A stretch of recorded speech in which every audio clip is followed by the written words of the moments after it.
Prayers. While most rulers of Islamic states have led these prayers, and it is essential if the people are aware that the person leading the prayer is a sinner and oppressor, their prayers behind him would be invalid. This condition of justice shows that the criteria for absolute leadership are not confined to merely honesty and sincerity. It is also necessary for the leader to be just. Shia jurists have also ruled that singing and dancing, playing musical instruments, sportive hunting and revelries are unlawful even though the rulers themselves have indulged in these acts and provided facilities for people. These were clearly opposed to the verdict of jurists and proves the sinfulness of the rulers. It shows that the origin of Shia faith is based on opposition against corruption and injustice. Hence, if a ruler takes steps to destroy the Shias, it is not something new. All despotic regimes have acted in this way. Oppressive and pseudo-religious regimes. Oppressive and tyrannical regimes plunder the property of the people, persecute free people, and play with their lives. In this atmosphere of injustice, they select unscrupulous mullahs, clerics who legitimize their crimes and give them a religious hue. Muawiyah had chosen Abu Hurairah c8 and Samra ibn Jundub 9 to fabricate traditions that were designed for character assassination directed at Imam Ali, and attribute these sayings to the Holy Prophet so that his profligate son, Yazid, is shown to be so religious that he could dare say Hussein was killed by the sword of his grandfather. An Imam of al-Sunnah, Hassan al-Basri said, "Howsoever oppressive the kings of Bani Umayyah may be, it is obligatory to obey them. I swear by Allah that their merits are more than their defects." As the Urdu poet says, the faqih jurist is lamenting the situation of the town. God and Muhammad prayer niche and pulpit. The Abbasid rulers also had a large number of such sycophants in their service. In contrast to the attitude of these sycophants, Shia imams, intellectuals and poets have taken a stand against despotic regimes. They have not cooperated with the oppressors because according to the Shia belief, to confront falsehood in a resolute way and to sacrifice one's life in the path of Allah is the true success. 11. Doubtlessly, tyrant regimes have not forgotten this belief of the Shias. They killed the Shias, subjected them to various kinds of hardships and exiled them from the country. They also purchased the faith of some pseudo-religious men and declared that those believers who sincerely believe in Allah, His Prophet, and His purified imams, should be eliminated. This happened while their pseudo-religious sycophants who have sold out their faith approve these wanton killings and extend legitimacy to them. Oppression of Shias by means of religious literature.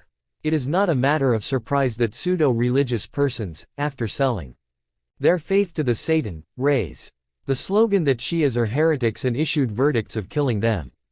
Just as in the present age we have yellow journalism that writes in favor of the capitalists and imperialists, in the past there also existed writers who wrote to please the tyrannical regimes. It is nothing new. What is new is that we trust, without investigation, statements of the writers attached to the regimes and consider their books to be heavenly scriptures.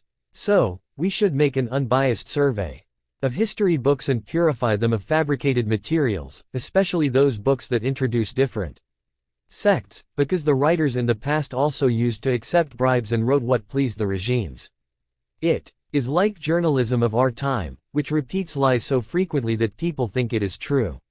When a writer intends to discuss an Islamic sect, he should refer to the authentic books of that same sect and understand it with the help of its own representative literature.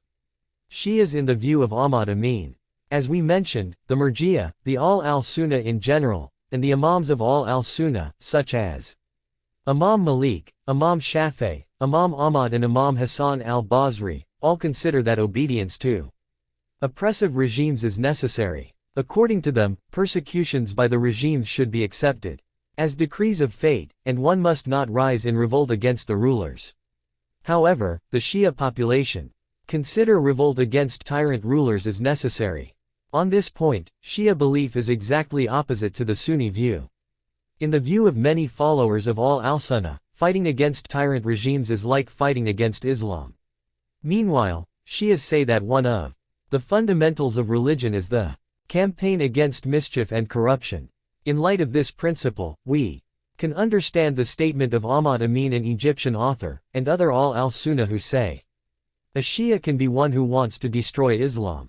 This is the view of Ahmad Amin and his predecessors who had views like him, because in their view, Islam is embodied in the person of a ruler, whether he be just or oppressive, and whoever fights against such a ruler, revolts against Islam. However, according to Shi, as a tyrant ruler destroys the laws of Islam and tramples upon Islamic teachings. Thus, one who fights against such tyrant rulers supports the faith and acts according to the Quran and Sunnah. We are therefore not surprised if Ahmad Amin says that Shia are destroyers, because they are in fact those who destroy the foundations of corruption, injustice, and ignorance. We quote below from the book titled Ali wa al-Qawmiyat al-Arabiya by a Christian intellectual, George Jordak, wherein the author says under the heading Ma'atharin, followers of Ali, represent those who campaign against the despotic regimes of Bani Umayyah and Bani Abbas. They took up confrontation with these despotic regimes in order to uproot injustice and despotism. With this goal, Shias undertook to defend the rights of the oppressed and helpless people. In the history of Shias, we find many courageous personalities loyal to the goal of eradicating various types of injustice, who fought against oppression and acquired the honor fulfilling the wishes of Ali. Shia interpretation of religion does not strengthen the interests of traitors, it benefits common people. It is for this reason that the oppressed Arabs, slaves and Zimmis 12 supported those leaders who were descendants of Ali. Despite having been through the various phases during different ages, there is no change in the revolutionary ideology of Shias, and the vicissitude of time has not brought any change to it. This school still conforms to the aspirations of the oppressed and the deprived, and aspirations of Ali. If we undertake a survey of those revolutionary movements during the reigns by Bani Umayyah and